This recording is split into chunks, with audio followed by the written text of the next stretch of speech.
ओम साई राम, मैं साई सेवक। शिरडी में स्थित लगभग 125 साल पुराना विट्ठल रुक्मिणी मंदिर है।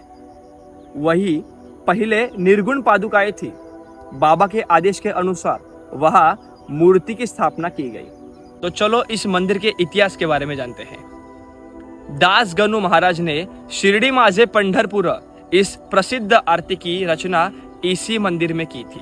बाबा शिरडी में आने से पहले यहाँ पर निर्गुण पादुकाएं स्थापित थी। आगे लक्ष्मण मामा रत्न पारखी इसकी देखभाल किया करते थे। बाबा ने उन्हें पंढरपुर की वारी करने का आदेश दिया।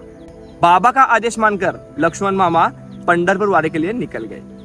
पंढरपुर में जैसे ही लक्ष्मण मामा पहुंचते हैं, वो चंद्रभागा में स्नान करने गए। और जब स्नान करने गए, उनके पैर को कुछ मुलायम सा स्पर्श हुआ। उन्होंने डुबकी लगाकर देखा तो साक्षात भगवान विट्ठल जी की मूर्ति उन्हें दिखी। उन्होंने उससे बाहर निकल की कई कोशिश की, लेकिन लाख कोशिशों के बाद में भी वो उससे बाहर नहीं निकल पाए, क्योंकि वो इतनी भारी थी। वो वैसे ही शिरडी निकल आए। जैसे जैसे लक्ष्मण मामा शिरडी के नजदीक पहुंचे, उन्हें धुंधला दिखाई देना चालू हुआ। बाबा का दर्शन करने जब वो द्वारका माई गए, बाबा ने जमदग्नि का स्वरूप धारण कर लिया और लक्ष्मण मामा को डांटते हुए बाबा ने कहा, खाली हाथ क्यों आया? जा और पाटिल को लेकर आ। बाबा विट्ठल जी को ही पाटिल कहते थे।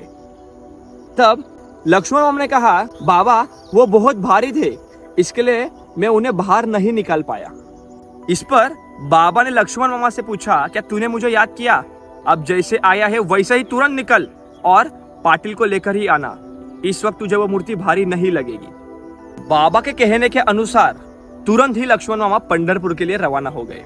और सच में आश्चर्य की बात यह थी कि उन्हें ये वक्त मूर्ति जरा भी भारी नहीं लगी।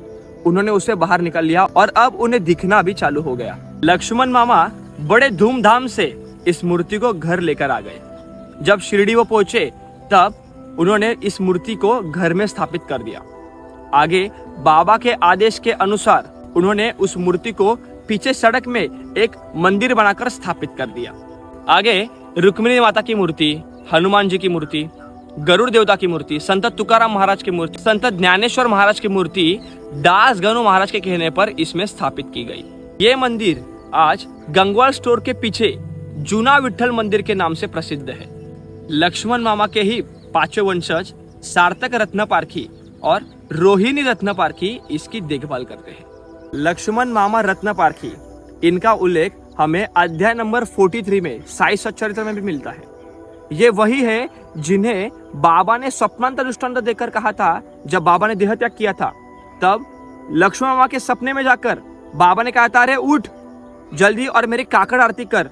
बापू साहेब जोग आज आने नहीं वाले, उसे लग रहा है कि मैं मर चुका हूं, तो तू तेरा पूजा का सामान ले और मेरी काकड़ आरती करने निकल जा। ये दृष्टांत के बाद में तुरंत ही लक्ष्मण मामा ये द्वारका में निकल गए और बाबा की काकड़ आरती उन्होंने की थी। ऐसे ही एक प्रसंग मुझे याद आया है, मैं आपको बताता हूँ।